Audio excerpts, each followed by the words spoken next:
ఈరోజు ఆన్లైన్లో ఉన్న ప్రతి ఒక్క దేవుని బిడ్డ కూడా మన ప్రభువైన యేసుక్రీస్తు కానీ మీ అందరూ శుభం తెలియజేస్తున్నాను.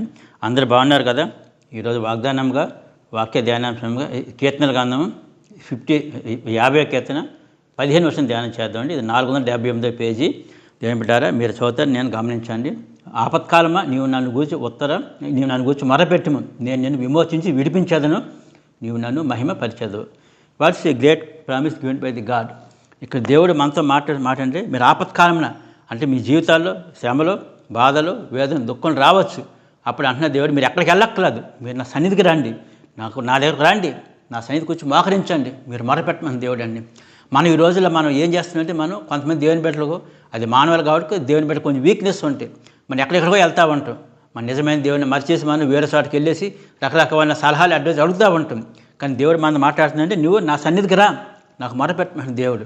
ఎందుకంటే దేవుడు మనకి మన శ్రమలు వేదన ఆయనకి తెలుసు కాబట్టి నువ్వు నన్ను మరొకని దేవుడు అంటున్నాడు దేవుని బిడ్డ. ఈ సందర్భంగా నేను బైబిల్లోంచి ఒక రాజు గురించి మీకు జ్ఞాపకం చేస్తాను. ఆ రాజు పేరు హిజ్కియా రాజు. ఆయన యోధా రాజు. రాజుల్లో చాలా మంచి రాజు ఆయన యోధా రాజుల్లో. ఆయనకు కూడా ఒక చిన్న వయసులో ఒక మరణకరమైన రోగం హిజ్కియాకు వచ్చింది. వచ్చినప్పుడు దాని గురించి హిజ్కియా చాలా బాధపడుతున్నాడు.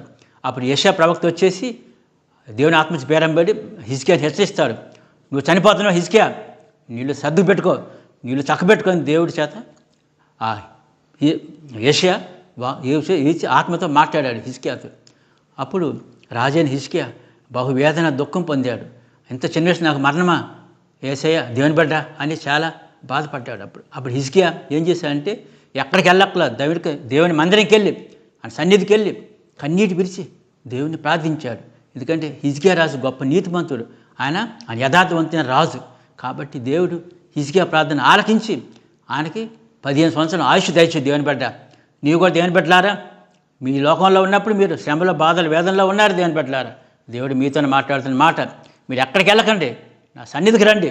మన ప్రభువైన యేసుక్రీస్తు మనతో మాట్లాడుతున్న మాట అంతే. ఆయన మన ఎప్పుడు విడివాడు ఎడబాయాడు కాబట్టి మీరు ఎక్కడికి వెళ్ళొద్దు.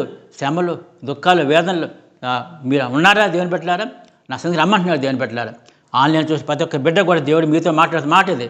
బంధువులు, మిత్రులు, శత్రులు, అన్నలు, అక్కలు, తమ్ములు, చెల్లెల మీ శ్రమల బాధలో ఉన్న దేవుని బిడ్డ దుఃఖపడకు, దేవుని సన్నిధికి రండి, కన్నీరు కాచండి, మోకాళ్ళేయండి, ప్రార్థన చేయండి. దేవుడు నీ మొరని ఆలకించేసి ఆ శ్రమ నుంచి నీకు గొప్ప విమోచన, విడుదల మీకు దయచేస్తాడు. కాబట్టి దేవుడు ఈ వాగ్దానం మీ అందరి జీవితం నెరవేర్చిన గాక. Amen. Have blessed day. God bless you all.